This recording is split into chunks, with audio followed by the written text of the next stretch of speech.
that shows that our appreciation for you coming to KABF. Now, Denise, you said we had some announcements. Do you want to wait until those announcements? So I have several announcements I just want to get out.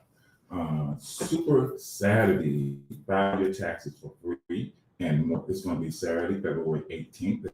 That's this Saturday from 9 a.m. to 1 p.m. It's going to be at the Dunbar Community Center, 1001 West 16th Street here in Little Rock. If you want to call Dunbar to find out more, you can call 501-406-6000. That's 501-406-6000.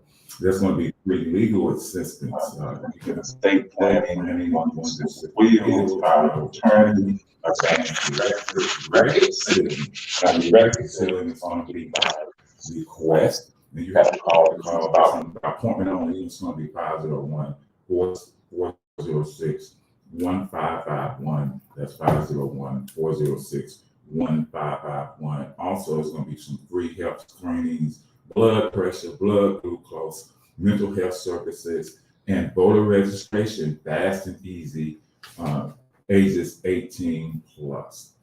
Also, the city of Little Rock is getting ready to gear up for its summer youth employment program. So if you want to find out more about that, go to hr/employment@littlerock.gov. That's hr/employment@littlerock.gov if you have any questions. And the last announcement that I have this morning is for if you're looking for a new career. And so the city of Little Rock is sponsoring an IT help desk support, computer security engineers. You can get certified and employed with no experience necessary. If you are on SNAP, WIOA, or HUD, you are very welcome to be a part of this information. If you have children on free or reduced lunch, you may also qualify. So if you want more information, go to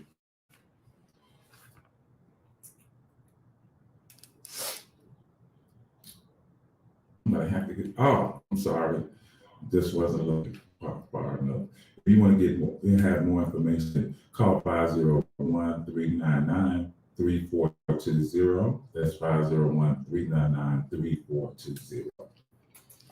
I want to say good morning to Mayor Lisa Hicks Gilbert. I see you are watching with us on our StreamYard, our Facebook, our YouTube. If you are on YouTube, the channel is Just Talk with Dr. Denise. You can see us live right there. And you can see us live on Facebook right here on the page. And we are grateful for your presence in the space. So you might as well let me kick off the first announcement, which is the fact that this mayor, the newly elected Mayor Lisa Hicks Gilbert of Elaine, Arkansas, will be in the house with us in the studio on next week. That's February 21st. We will have a conversation with Mayor Gilbert, and I cannot wait to hear how that unfolds. So you stay tuned. Make sure you tune in to that conversation. Toney and Marquis in the house. You all showed up to the Black Love event on Saturday. Several of you were there. You came up to me afterwards. You sent me a note afterwards to let me know how much you enjoyed the conversation. And I just want to say thank you for your support.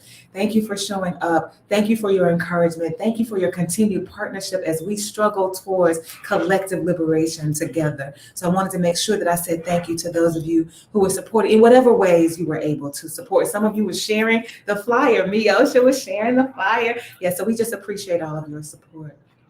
Don't forget that the window to make a bid for community programs in the city of Little Rock will be open until the end of the month. So we had Dana Dossett, she was in and she talked about the pre-bid seminar. Many of you attended that. And now we are ready for you to make your bid. So you go on to the site and you find out which ones of the bids you feel that you qualify for so that you can offer these services free of charge to the people in the community. And then the city of Little Rock will, of course, pay you for those services that you provide. So that window to make any bid that you want to make is open until February 28th, the last day of this month.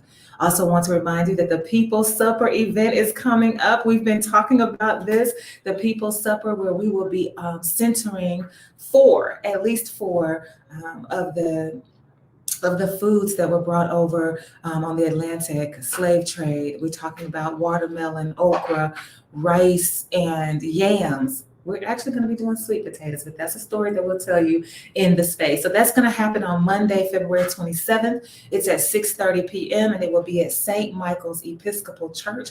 And that's at 12415 Cantrell 72223. So it is way down Cantrell. And if you need some support getting there, if you need some help with transportation, holler at me. Let me know and we will make sure that you get there. My number is 228-236-7440. Again, that's 228-236-7440. Now, our Equal Justice Initiative tidbits for today. The grand jury on this day in 1945, today is February 14th. In 1945, the grand jury in Henry County, Alabama, refuses to indict white attackers of Black women. The grand jury in Henry County, Alabama, refuses to indict white attackers of Black women. This Black woman's name is Reese Taylor. There's a movie about her that's streaming now on Tubi. That's a new streaming platform. It is free. It's spelled T-U-B as in boy, I.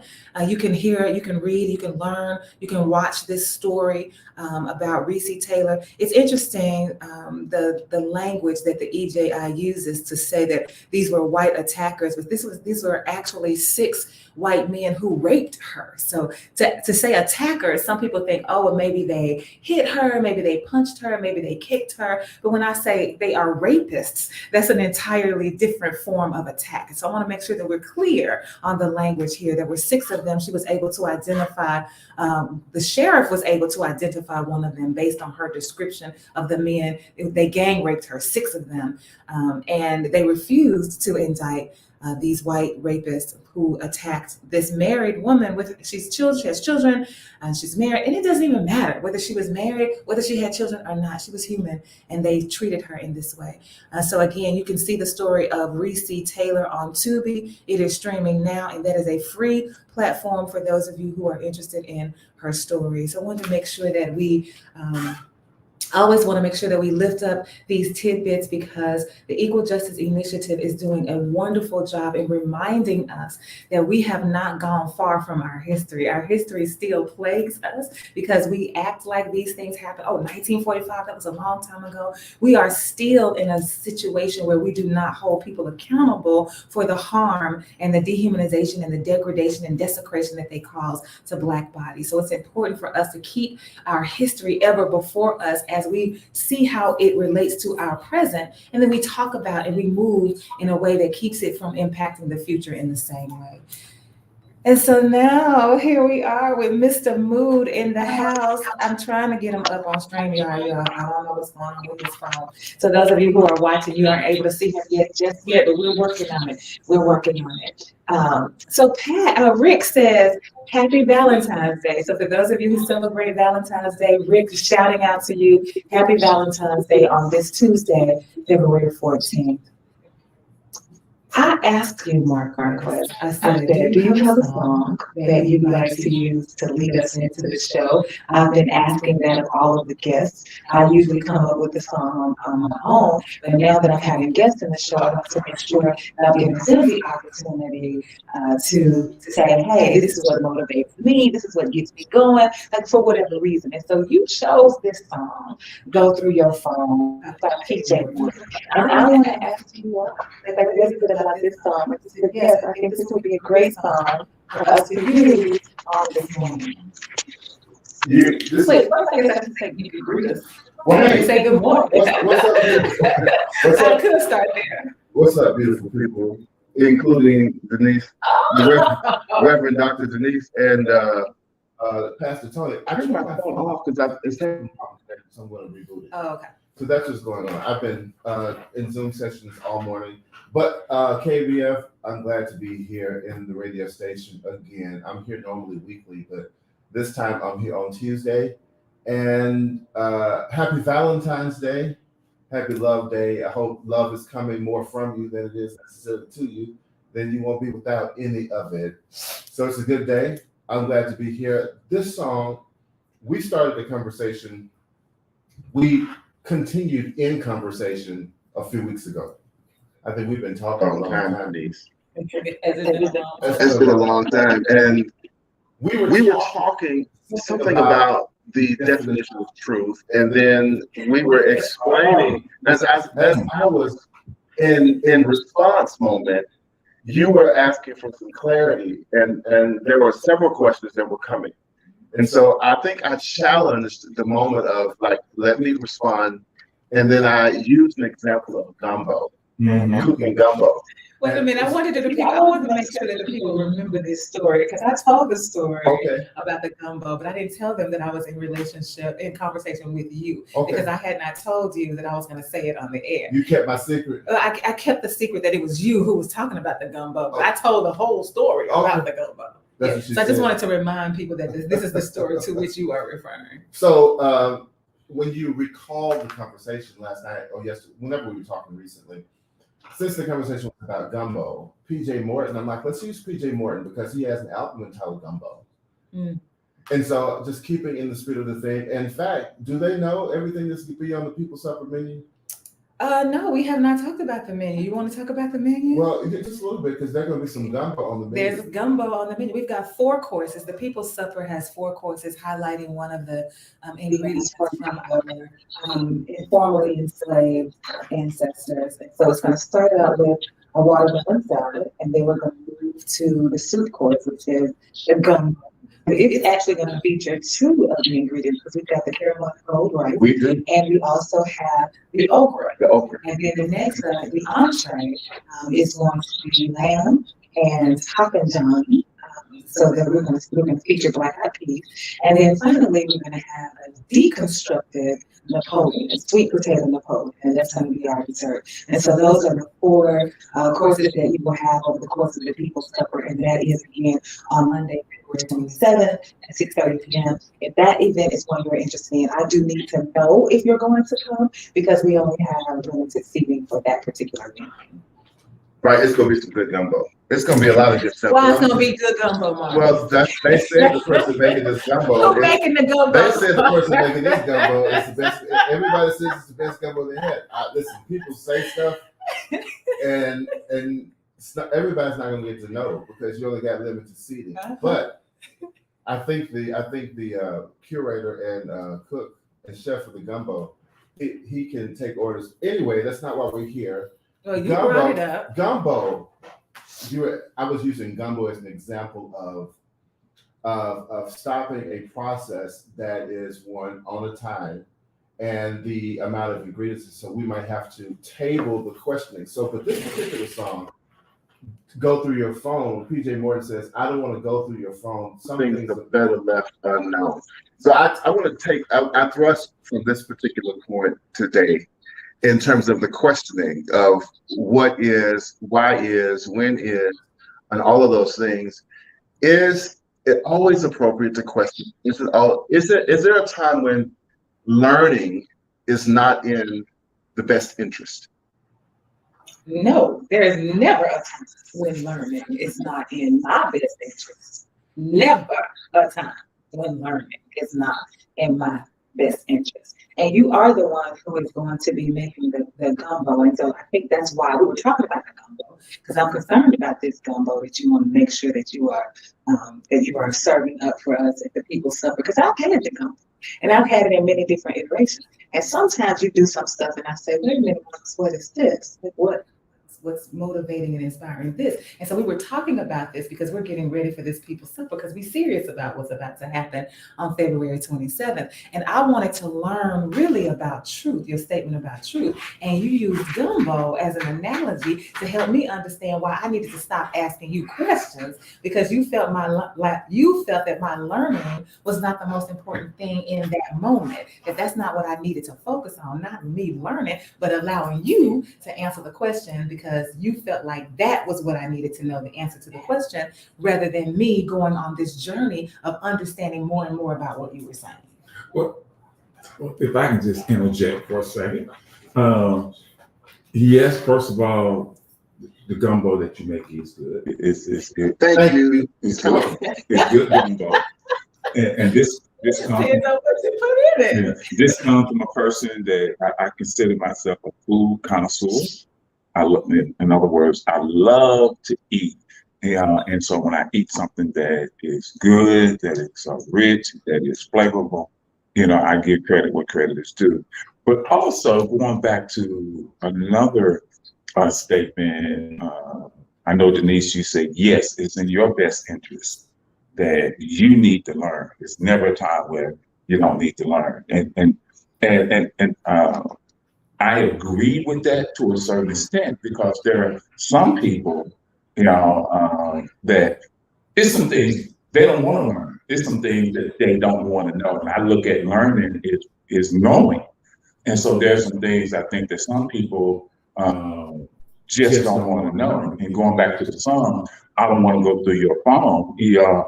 My grandmother always used to say, if you go looking for trouble, you will find it. And so if you're going to look through somebody's phone, or you're going to try to find out some things that you may not be able to handle, you may not know how to deal with. So sometimes it may be a situation where learning may not be your best option. I disagree 100%. And what he's saying in the song is that he doesn't want to know because he already has in his head an idea of what's happening with the relationship that he has with this woman. And so this is him saying, okay, in my mind, just let me daydream. Just let me keep this what I'm perceiving to be the truth about our relationship. I just want to hold on to this. Because if I go through your phone, I might learn that what I'm calling the truth isn't really the truth. And I'd rather be mesmerized by my truth than to be held accountable for my reality.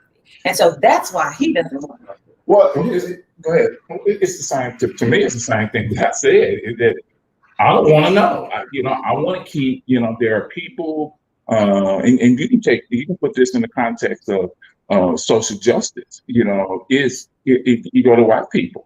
It's some things they don't want to know. They don't want to learn. But that wasn't the question. The question was, is there any time when learning isn't what you need, or I don't remember the exact words, but it was about, is there a time when you shouldn't want to learn, or that you don't need to learn? And just because you don't want to learn doesn't mean that it's not in your best interest to learn. So when you're talking about white people, that's the problem. You are putting your own best interest at bay because you're trying to shield yourself from the truth because you like living in the lie. But the learning will allow, if you learn the information, not only will it free you, but it'll help free a whole bunch of us, because your inability to learn in this moment is what's holding all of us back. So whether you want to learn or not, the question is it good for you to learn? And that is the answer to that is yes.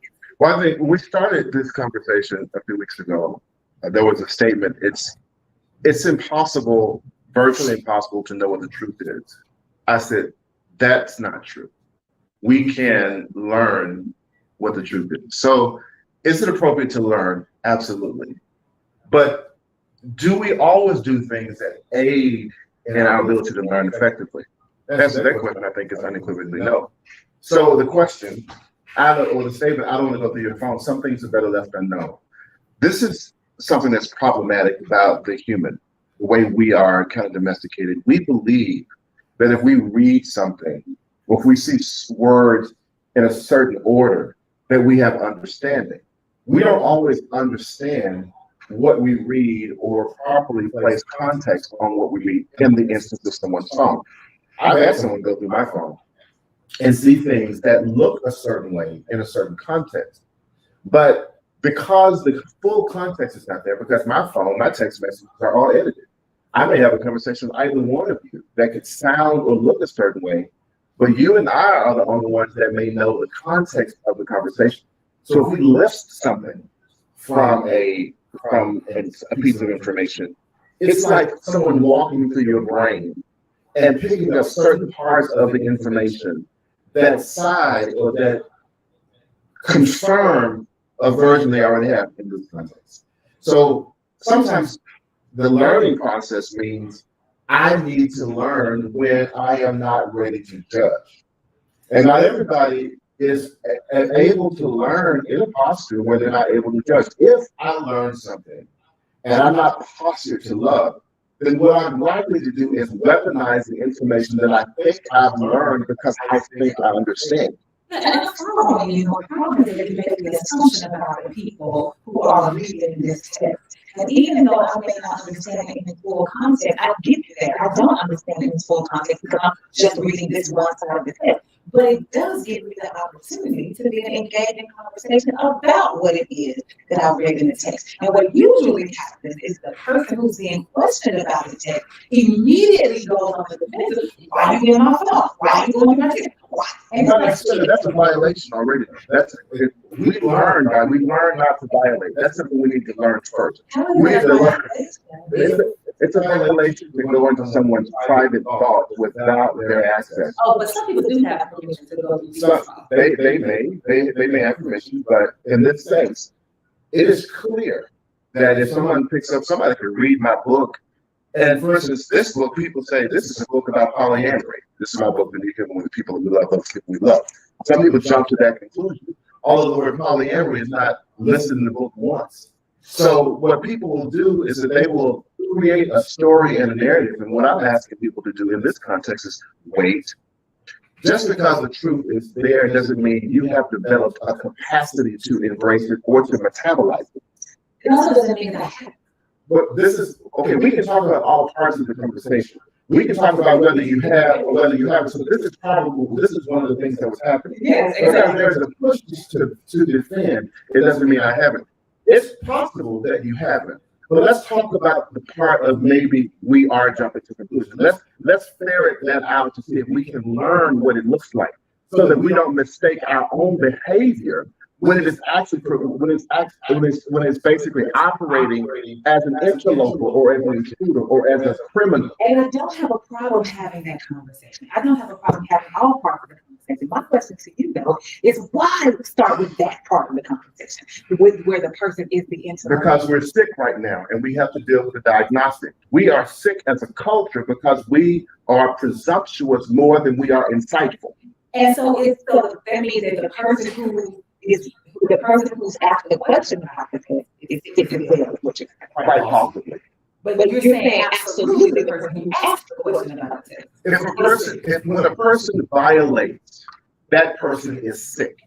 That person is operating from a posture of non-love, non-inclusiveness, non-help, non-compassion. That's an operation against life. It's not an operation toward it. I don't have a right to information just because I'm here. Just because I say I love you, you say you love me, doesn't mean you understand what's in my mind. I might imagine wanting to be with someone that's not you. I get to have that imagination. But if you start poking around and you lift that imagination, you're like, well, why are you having this imagination? Well, that's not the only imagination I had. I also corrected that imagination, perhaps. I remember having a conversation once and said, tell me what's in your head. No, you always keep the secrets and say, no, I'm editing. I'm basically going through this process of deliberation within myself because I realize I'm about to react. I'm about to do something that will cause you harm. So I'm going to process. You don't have to get this information while I'm in process because it's not ready. And this is part of the challenge. We believe we have a right to things that we haven't qualified for. Well, I think that we have to remember that the song that Deejay Denise is playing is a song about being in relationships. It's also a song about confession. It's a song about him knowing his weakness. It's a song about saying, I know what my tendency is. My tendency is to see this, think I have an understanding, and I may be tempted to harm you. So I don't want to go to your phone.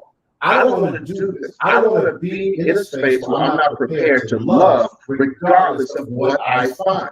So then one would question, why are you in this relationship? If I'm in relationship with you and I say that I love you, because he says this in the song, he says, I say I love you. And so if you love me, you're saying if you love me, you're not gonna go through my phone, because like, why are you going through my phone? You're in violation. And I'm saying, if you love me, what difference does it make if I go through your phone and I ask you a question about it? Why would what you read or what I ask a question about make you want to harm me? Oh, easy. What? That answer's simple. What do you mean that answer? The You answer's said quite you simple. love. Okay, what time is it? It's Not nine. It's 9:33. 9:33. Denise, I love you, but at 9:34, I may not be loving you again. So just because I say I love you, we confer and project onto people when they see something that beautiful. We make an assumption that their capacity to love is without fail in all moments. That statement does not allow us to be able to calibrate in the moment to see if this person is walking in insight 5 minutes later. I may be in insight right now, but I might have something happen to me over the next day or the next week that incapacitates me. Which is why I thought you were talking about the point that you need to learn how to edit and process, because you need to make sure that when you say you love me and you feel the need or you feel the urge to want to harm me, at that moment, I would think that you would say, hold on a minute. I might, This is the if person. I have developed the capacity to love, if my love muscle is weak, then I may not. Well, I would think that I personally believe that everybody's love muscle is weak, and I believe it because of our history. When we think about the DNA of this world and this country, and particularly this country, and we talk about we were rooted in the system of slavery. This is evilness. This is evil that is perpetrated against bodies, particularly Black bodies, all members of the African diaspora. And so when we've been indoctrinated into the way to live, that this is the system that has taught us how to live, that has taught us how to love. How can evil people teach us how to love? They cannot. And so whatever it is we think we know about love, for me, is already in question. And so I can't say, so I agree with you, a person can't just say I love you and that means, oh my goodness, everything is going to be fine and dandy all the time. Because I take issue with his own words. He wants to be with her for the rest of his life. He's telling himself this story. I'm like, why do we have to come? And he talked about her being his. Like, I have your heart. Like, it's scary for me to think about your heart belonging to somebody else. So this possessiveness. And I'm like, I take issue right there with his own understanding of love. And then you mad that she goes to the phone. That's because you already mad. He was mad. He said, well, remember, his conversation is a conversation about his actions, not about theirs. It's about his. That's a posture of self-discovery, self-inquiry. That this song is asking personal questions. He's calling himself into check. The challenge we have, if we are sick, if the culture is sick, we have to find some kind of way to kill it. So maybe an inoculant or an antibiotic. But if I'm sick with a viral infection or an infection, and they give me an antibiotic, they don't give me the antibiotic and say, take all these pills right now. They give me the antibiotic and they titrate that dosage to match my weight, to match my height, to match my fat. They do all this so that when I take the medicine that's good for me, my body can metabolize it in a way and at a rate that's good for me. We have this version of believing that we deserve the truth, the whole truth, and nothing but the truth. But what's dishonest is we think we can handle the truth, the whole truth, and nothing but the truth. And most of us, especially if we are sick, we cannot. And to act like we can is an act of violence on the information. But see, here's the part of the conversation that I didn't highlight the other day when I was talking about the gumbo to the people who were listening. I didn't talk about the fact that when we are in relationship with people, we don't know what they don't know. Okay. That's not necessarily true. You cannot possibly know what I don't know. Well, so here's the thing about that statement. If you accept you can't know what I know, you disqualify yourself for critiquing me. You've already acknowledged you don't know what I know. I didn't acknowledge it about you. You acknowledged it about me. Which means you said, I don't know what you know, which means you don't know if I know. Hold on just a minute. What I'm saying to you is, I can tell we don't know what we don't know when we're in relationship with people. So what I'm trying to say, if you let me get it out, is that I don't know if I'm in a relationship with you, there are things that I don't know that I don't know. Right. I myself don't know them. I'm in relationship with you. There are things that are happening and between us. There are conversations that we're having that then highlight the fact that I didn't know something. So now this becomes something that comes alive in me that I didn't know, right? And so the conversation we were having is that I'm saying to you, you want to talk to people like they know they don't know. No, I'm telling people that they don't know what they think they know. I'm telling them already. I'm not hiding that. But what's challenging is, but what positions you to be the person that can tell me what I don't know? Insight. That you got from where? Insight that I got empirically, especially when your statement that I'm telling you don't know is an assertion and a projection about me that I know is empirically not true. You are saying to me that it is empirically true that you know what I don't know about my own self. No. I said you may make an assertion or a statement, a presumption, a judgment about me based on partial information. When you make the statement, because I have actual data to say that what you're saying is not true, when I say you don't know, then that's not me making I'm not presuming. So you got data on Denise Da'Light and what she knows and does not know. Of course I have data on you. You know, and see, this is where we begin to have this struggle in our conversation. What, Tony, you don't have data on you?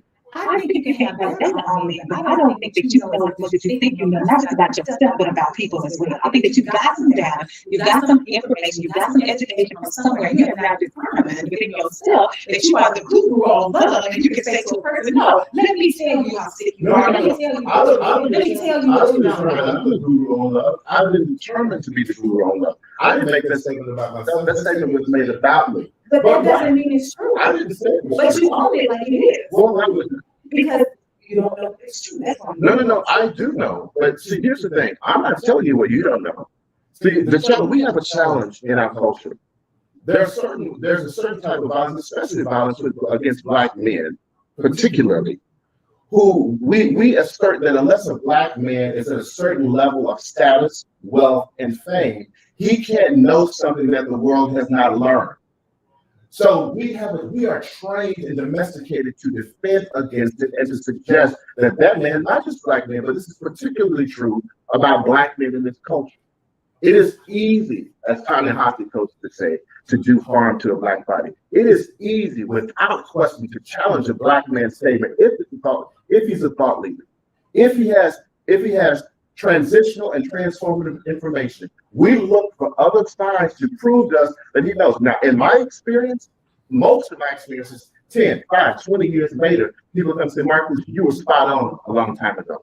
I didn't listen. They didn't listen because they didn't believe they could. So if it's easy, when my sponsoring thought is to believe that you don't know what you're talking about, I am obligated psychologically to refute what you're saying.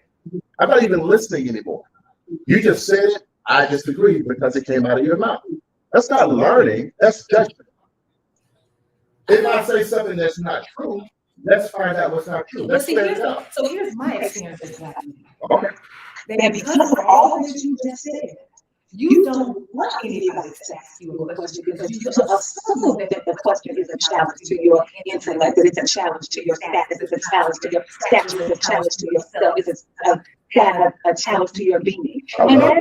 And Marquis, Always. I can't believe you is I can't believe so you're gonna be different than me. No, I'm not different. I don't question.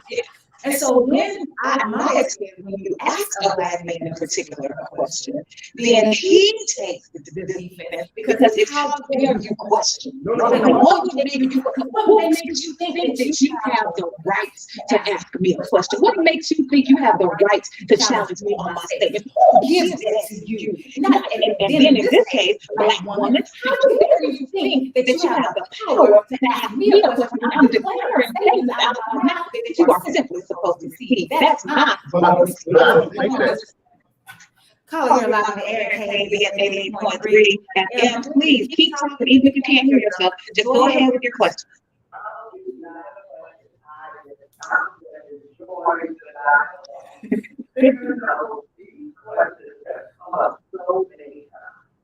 And when women and men talk about this,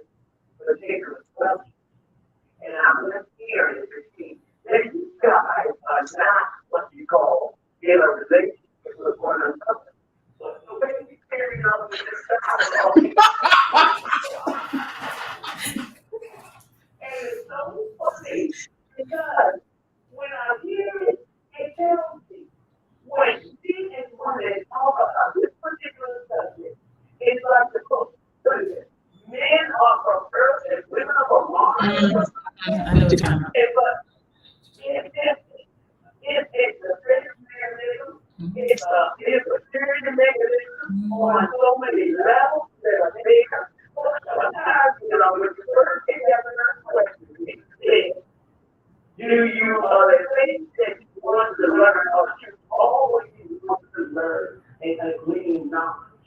Now, when it gets like this, you're not gleaning for knowledge, you're gleaning for information, and there's two different things. Two different things, because sometimes you know already what you're looking for. Yeah.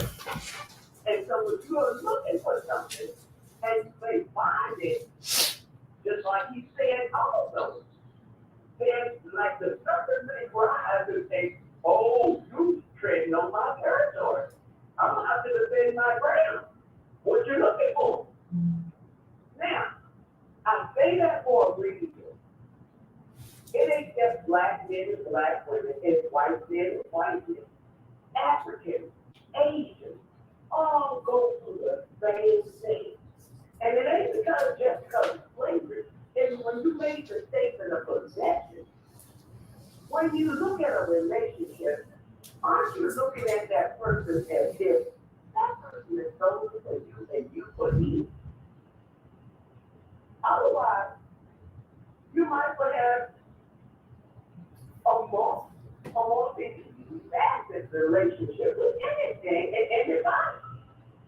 But when I can hear that in both of your voices, wait a minute, you're crossing boundaries. If you're insecure, you're insecure. And if you just looking for information, say that. Don't think you're trying to get educated. Because if you're already, just like you also did, you're already planning your next move. And if you're planning the move, then are you ready to act on it? I love that. Thank you for calling. Thank you for calling, caller. I do want to take a moment before you respond, Marquis, and say, I want to shout out to my dear friend X, who showed up in the space for our Black Love event, and it was time for questions, challenged us, those of us who were on the stage, me being the moderator, and then we had our 5 wonderful conversationalists. We had Victoria Mays and Tamara Thomas and Jessica Hunt and Harmony Matthews and Jet Butler, and X challenged all of us. And even when we were having this conversation about Black love, it was rooted in this heterosexist normative, right? And so how many of us have done the work that when we begin to talk about love on this romantic level, that we begin to, we do the work of divesting on the inside. We've got to divest from this system of thinking about things in a heterosexual way. And as we were talking, because I remember saying Black man, and then I was saying me as Black woman, I felt that I was doing that. And I feel that I have to continue to challenge my own self because I have not done that work. And so these conversations, we're talking about men and we're talking about women, but I just want to make sure that I am clear when I say that I'm just talking about love between whoever the lovers are, which could be a same gender relationship, it could be a heterosexual relationship, it could be a polyamorous relationship. Like I do not want to define it, and I certainly do not want to perpetuate heterosexism in this space. I think one thing that's being left out, and we're talking about truth, we're talking about information, we're talking about all these different things. And the one thing that is, that is common to all humans is this thing called learned behavior. We have learned, from day one, from the day you come out that womb, you start on this track of this learned behavior. And so when you get into the relationships, when you get into these conversations, your learned behavior will always kick in. Some people say, well, that's just a man. Some people say, well, just a woman. No, it's this learned behavior that is guiding you. This is this learned behavior that you're on this journey with.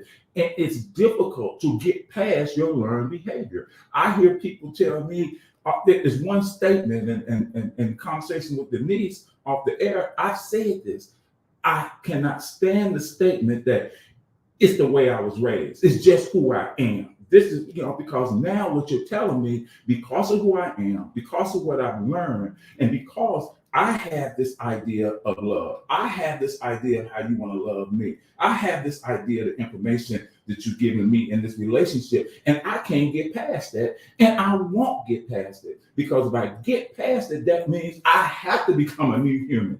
And become a new human means I have to become somebody else, and I'm not going to do that. But my book is a critique on the culture. My book is a challenge to the hegemony. I am by design challenging these tropes of love and awareness that we live in by habit and by mechanistic encounters. That's what I'm trying to do. So I don't have a problem with questions. I love questions. I have counsels with people around me. I submit myself to counsel for questions. I love questions, but my critique about Black men is not just for Black women.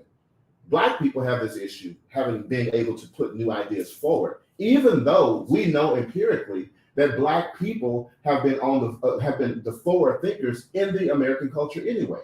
But the hegemony, the dominant culture doesn't know this. They haven't learned this. It's been hidden from them.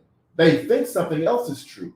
And so sometimes we can be in a space where we know that things are not true. And usually what I will challenge, when someone makes an absolute statement about me or my behavior, and then I say that's not true, they call me defensive as if they haven't had an allegation of some sort.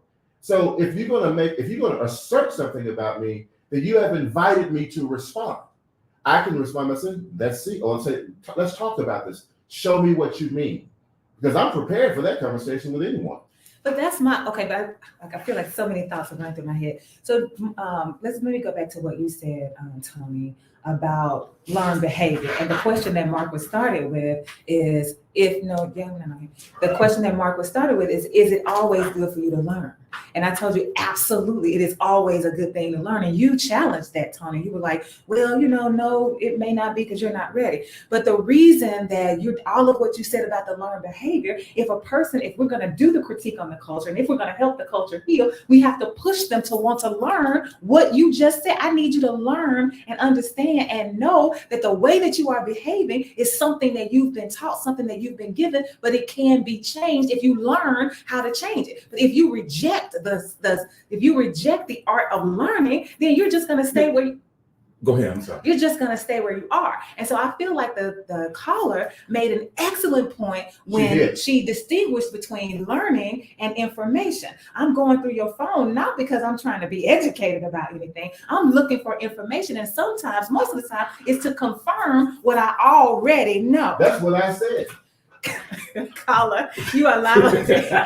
Caller, you are live. That woman to call and say it again. Caller, you are live on the air at KABF 88.3. Thanks for calling. I cannot hear you, caller. I need you to call back. So, and so, Marcus, so now you're saying that you said the exact same thing that this woman said, and we didn't hear it when you said it, but we heard it when she said it. And so you feel like this now confirms what you were just saying about Black men not receiving the honor for what's in their mind. It's a data point. It's not just proof. It is a data point. But what I'm saying is, I think learning is appropriate always. But I think sometimes what we're calling learning is not learning. And so this is why I made this statement. If you are not prepared to be in the position of learning or knowledge acquisition, without at the same time being willing to love regardless of what you see, then you are trying to get information to weaponize. And that in itself is an act of violence. And I agree with you 100%. What I'm asking us to do is, how do we push beyond that to say, I want to use this information, this learning, whether it's whichever one it is in this moment, I want to use it as a point of entry to the conversation. So yes, I may have violated you by going through the phone. I'll own that. I violated you by going through your phone. I got this information that confirms what I was already feeling. So I come to you because I want to talk about it. So how do we then talk about it in a way that keeps us loving, even if it severs this part of the relationship? We can still be loving as we evolve into a different kind of relationship, but let's have the conversation. You have and to we believe don't you get were to wrong. the conversation. There is no growth unless you believe you're wrong. Because if I'm right, I will not rethink. You could be right, but you need to be willing to believe you're not. Once you're at that point, that's when you're at the posture where you can learn. Because now you can receive information that does not match your confirmation. And until that happens, there is no humility. If there is no humility, there is no learning. And then when what I learned does match my confirmation, or have the information on, the onus is on you to be willing to confess and own up and just accept the fact that this information is true and I have found it out and I have brought it to you. And that's not a posture that I know most people are willing to take. And I have experienced you not being willing to take it either. I can appreciate you thinking that.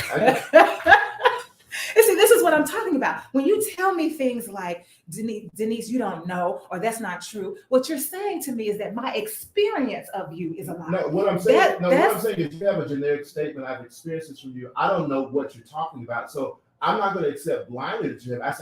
I appreciate that experience that you're having. I'm willing to have a conversation about it so we can actually go through it. But this is what we do, though, Marcus. This is what we do. We have these kinds of general conversations, and then I am the one who usually circles back to you and says, hey, can we sit down? Can we have coffee? Because I want to talk about something that happened in this general conversation. Absolutely. And it's in those moments that you will tell me that what I'm saying to you is not true. Right. And so, right. And so now sometimes they're not. And sometimes they are. And I agree. And so when we have to, so both parties. No, I agree when they are. When they are, I agree.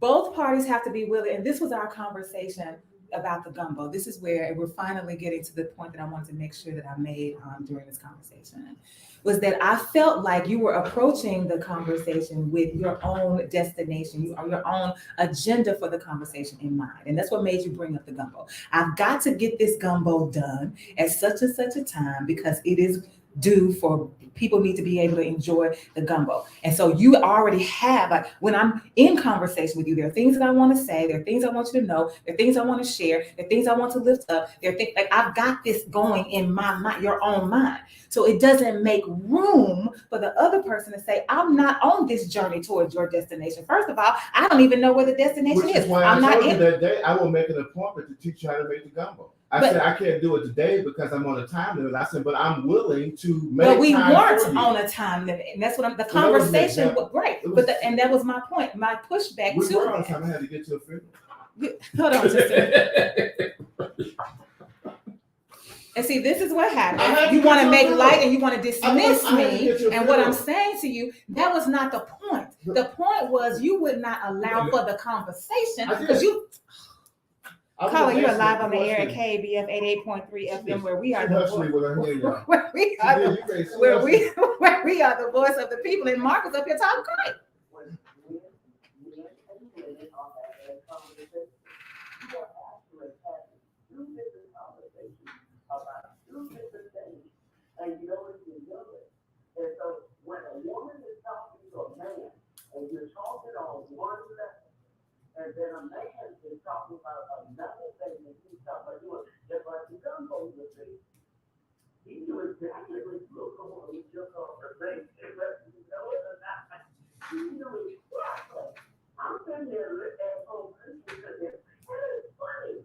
It is really, really funny. Because in gumbo, everybody knows someone else is making gumbo. And so you're making a gumbo, and you bring up a conversation about it. Oh, that was your opportunity to bring up where you wanted to go. It's okay. But just like you said, it makes some cases in this gumbo that you don't want anybody or everybody else to know what makes this gumbo so special. And then you apply that analogy to life, the way people live in this day and time, and they live this way since time. And but they always say that you're not gonna know exactly. It's just like I used to tell one of my sons, you don't deserve a lot of information in one relationship on the first few days. But if you do that, guess what? You can either drive the person away or you can bring a psychopath into your life and it'll be completely hell wheel. Say that again. I'm gonna send somebody to you. They need to hear that. They need to hear that all over again. Look, you would not believe some of the things I have learned over the years of 40 years of marriage to one thing. And he's talking about an insightful thing. You better make sure you know what you know before it comes out of your mouth. Because if you accuse somebody of something, you better make sure you can prove it. But if you can't prove it, then keep it out of the conversation. And so when people have these relationships nowadays, and it's sad because you see it all over the world. Young kids emulate what they see on the housewives of Atlanta and things like that. But ain't none of them housewives. None of them do anything that represents the home. But they emulate. And what? When they have it right there at home, if they have a grandmother and a grandfather who have been together for 40, 50, 60, 70 years. But we don't treasure those relationships. We treasure the junk that you see put on television for entertainment and for your use.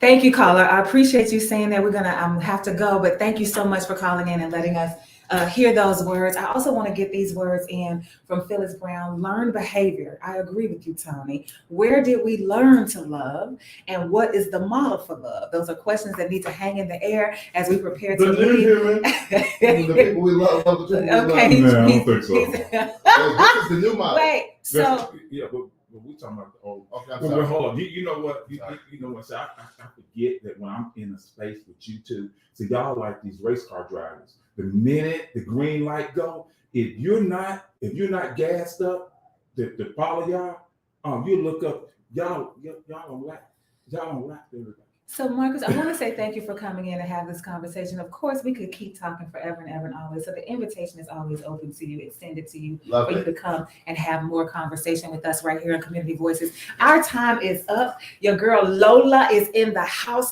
ready to bring you some jazz that you may have heard before, but the way she puts it together on her playlist, the information that she provides, the voice that she uses, the energy that she brings, it's an entirely different experience, and we want you to enjoy it. So don't touch that dial right here at KABF 88.3 FM, where we are the voice of the people.